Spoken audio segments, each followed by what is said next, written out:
ઘણા જણે કીધું હશે, પણ જે અગત્યની ચર્ચા છે, અગત્યની વાત છે કે આના માટે આપણને શું કરવાનું છે એની હજી ચર્ચા બાકી છે.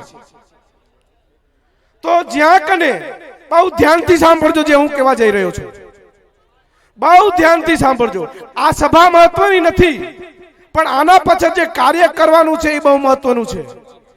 અને એ કાર્ય શું કરવાનું છે મેં તમને પહેલા પણ કીધું કે એ કાર્ય આપણે ન્યાયપાલિકામાં કે ન્યાયના મંદિરમાં ન્યાય માંગવાનું છે. હવે આપણે જ્ઞાન ન્યાય માંગવા અને કોર્ટે જજ સાહેબ ઉપર બેસીને આપણે ન્યાય દઈ દીધો કે આ દેવીના દીકરા છે એટલે ન્યાય આપી દેવો, એ નથી. આપણે એના તથ્ય સામે મૂકવા પડશે. આપણા પ્રશ્નો, આપણે વેદનાઓ અને આપણા ઉપર થયેલા અત્યાચારોનો પુરાવો એમને આપવો પડશે. તો હવે ધ્યાનથી સાંભળજો કે જ્યાં જ્યાં ચેતનભાઈને, અમરેલી વાળા બીજા ભાઈઓને, સાવરકુંડલા વાળાઓને એક નમ્ર વિનંતી કરું છું કે આપણા જિલ્લાની અંદર, આપણા તાલુકાની અંદર કે ઇતર બીજા જિલ્લાની અંદર કે બીજા તાલુકાની અંદર આવું દેવ ધર્મ જ્યાં લૂંટાણું હોય અને જેના ઉપર કેસ થયા હોય તેની FRI ની નકલ મારી સુધી પહોંચાડવા બે હાથ જોડી વિનંતી કરું છું.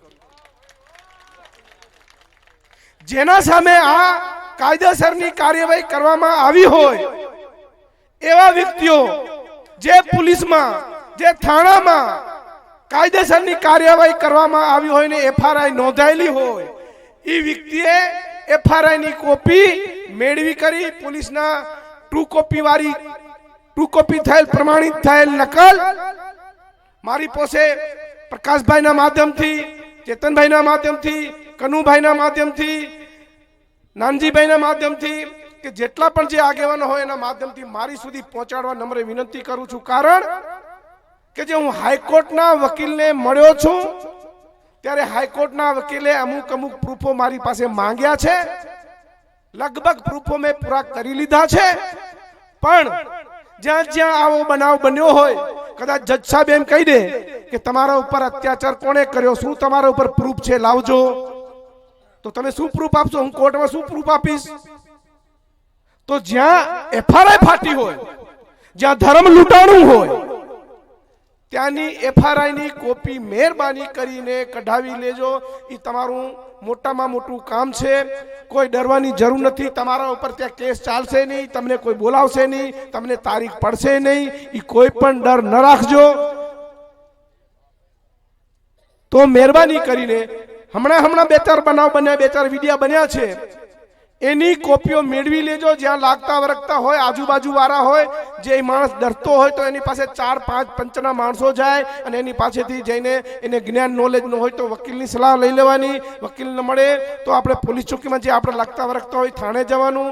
જમાદાર હોય, પોલીસ PSI હોય, PSO હોય, તેને વિનંતી કરી અને જે વ્યક્તિ ઉપર FRI થયું હોય તેની પ્રમાણિત નકલ FRI ની લઈ લેજો. અને એ FRI ની નકલ આપણાને આ દેવી ધર્મના કાયદાની અંદર મોટામાં મોટું આપણું હથિયાર થશે કે આપણા ઉપર અત્યાચાર થાય છે. એ સાબિત આપણને કરવું પડશે ને કે આપણા ઉપર અત્યાચાર થાય છે. ને કે થશે એવું કે જજ સાહેબે જોયું કે મારી નજરની સામે મર્ડર થયું, પણ જે કેસ લડે છે, જેનો વકીલ છે, તે એની સાબિતી ના મૂકી શક્યા. પણ જજ સાહેબે જોયેલું મર્ડર એને ગુનેગારને નિર્દોષ જવા દેવું પડ્યું. કારણ કે કોઈ પ્રૂફ નથી અને જજ છે એ એવિડન્સ વગર કોઈ ચુકાદો આપી ન શકે. એટલે પહેલો મુદ્દો આ ધ્યાનથી રાખજો. ફરી આ મુદ્દા ઉપર વજન મૂકું છું કે રાજકોટ જિલ્લાઓમાં, તાલુકામાં એક વખત આવી જ રીતે બનાવ બન્યો હતો અને આપણા કોળી સમાજનો ભાઈ હતો અને એની દેવી જમાડવા ના દીધી અને એ ભાઈએ કીધું હતું કે જો મારી દેવી ના જમે તો મને જીવવાનો અધિકાર નથી. એ કલેક્ટરને અને DSP ને સાહેબને આવેદન પત્ર આપ્યા. મને કઈ વધારે યાદ નથી, પણ રાજકોટમાં રેલી કાઢી હતી મને ખબર છે.